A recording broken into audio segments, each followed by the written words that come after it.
Today we're gonna play around with some colors and make designs like Kris Andrew Small. Dreadlabs. What's going on everyone? My name is Tom from Dreadlabs, and in today's video I'm gonna dive deeper into the visual artist that is Kris Andrew Small. I've seen their work on Instagram before and I'm really inspired by it, and I've been wondering how to recreate something like this myself. So in this video I wrote down a couple of principles that I saw in their artwork, and essentially I'm gonna break down how I made this kind of like a recreation of their work. I'm definitely not saying that my work is anywhere close to where their work is, but I was just trying to get the fundamentals right in order to create this artwork, and essentially that's what I'm going to show to you today. So on the screen right now you can see the poster. Essentially what I did was I made a 2K artwork to match the size of the YouTube thumbnail that you probably clicked on if you saw this video. With that, a cutout of a model, a little bit of exploration in typography, pixelation effects, and above all else gradients, as you can see on the screen. So before we dive into the video, I wanted to let you know that you can get the PSD file that I made in this video for yourself and use it for your own projects if you become a Patreon member of mine. Further down the video, I'm going to share a little bit more about that, but for now, there's a link in the description if you immediately want to get that file. So without any further ado, let's dive straight into the video. Right, so the first thing that I started doing was creating a grid system in Photoshop. I made this grid by going to View, Guides, and then click on New Guide Layout. Here, I just simply enter the proportions of the 2K video in order to create a couple of bars and squares that are the same size and are a certain percentage of my artwork.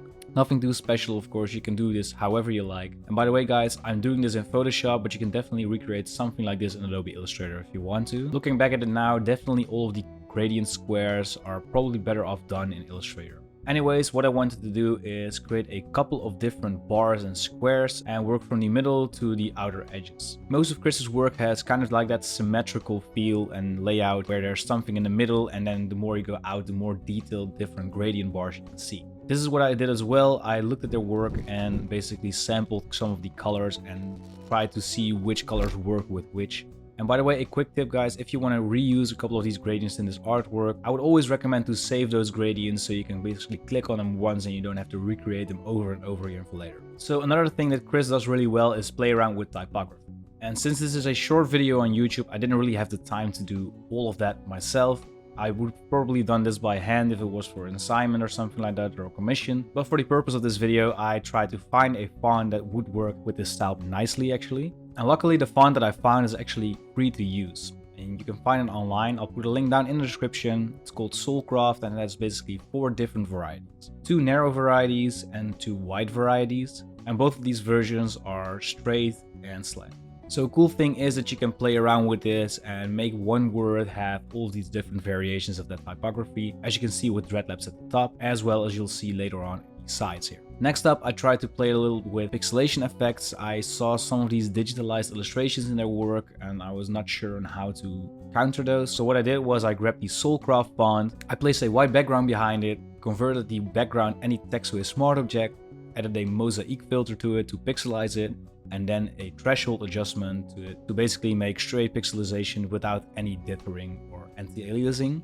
If you want to learn more, there is a full tutorial on this pixel effect on my channel. It'll pop up on the screen right now, and I'll also try to put a link in the description, and if I don't forget, you can yell at me in the comments. So next I wanted to add in a dynamic photograph of some sort, and I found this dancer photo. Looking back at it now, I completely forgot to color grade this picture to match it with the style. Probably should have done that, but what I did was I cut the model out, dragged it into the poster, and I made a couple of duplicates, and those duplicates, I made sure to put all of those copies into the screen blend mode, and I basically made sure that they weren't overlapping by using masks. So after that, it was time to experiment a little bit with these sides. So the first gradients that you saw in the middle here, I did that with a normal gradient layer and masking a selection out with my guides. But I was thinking of a faster solution to this, and I tried to play around with rectangles. From what I know, these basically are vector rectangles in Photoshop until you render or rasterize them. Well, yeah, on this you can just change the fill to a gradient and play around with the gradients.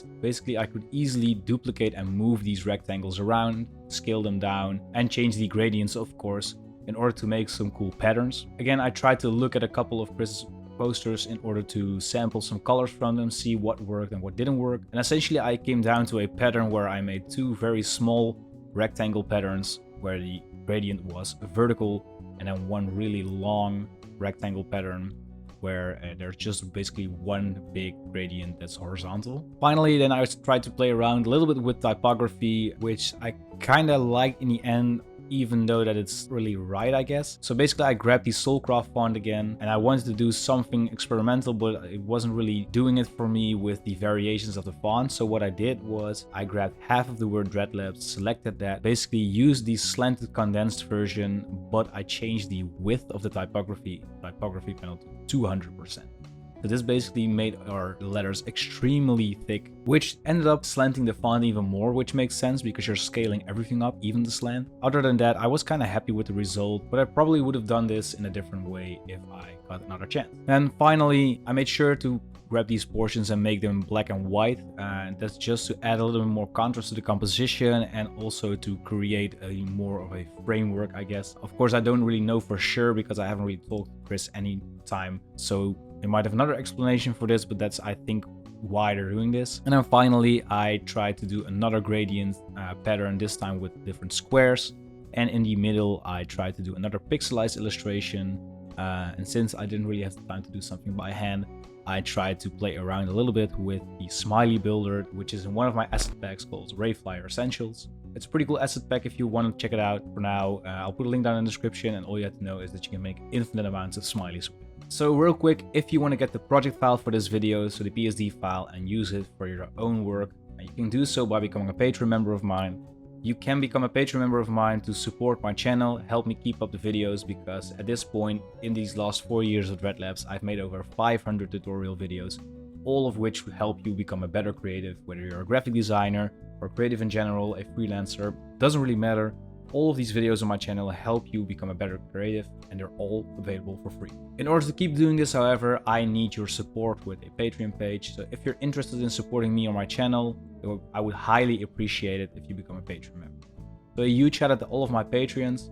If you want to become one yourself, you'll get access to all of the project files from all of my tutorials, a 15% discount in my asset web store where I sell the smiley builder that I just talked about. On top of that, you'll also get an exclusive role on my Discord server, access to my past live streams, and 1 tier up will also get you access to exclusive tutorials on my channel, ones that aren't available for free, of course, and an additional 100 project files from my Creatober series. So a lot of perks come with becoming a Patreon, but if you don't have the budget to become one yourself, you can also, of course, like and comment on this video and subscribe to my channel if you have not done that already, because doing so really helps me boost my channel in the algorithm. And if my channel grows, that means more income, and more income means more videos for you guys. So yeah, that was a quick explanation. I hope you're interested in joining me and supporting Dreadlabs with the Patreon channel. Of course, you can also buy something on the Dreadlabs web shop if you want to get something for yourself and support me in the process. But without any further ado, let's continue to the last parts of the video, mainly where I figured out that the main square of the video where the dancer is was a little bit empty.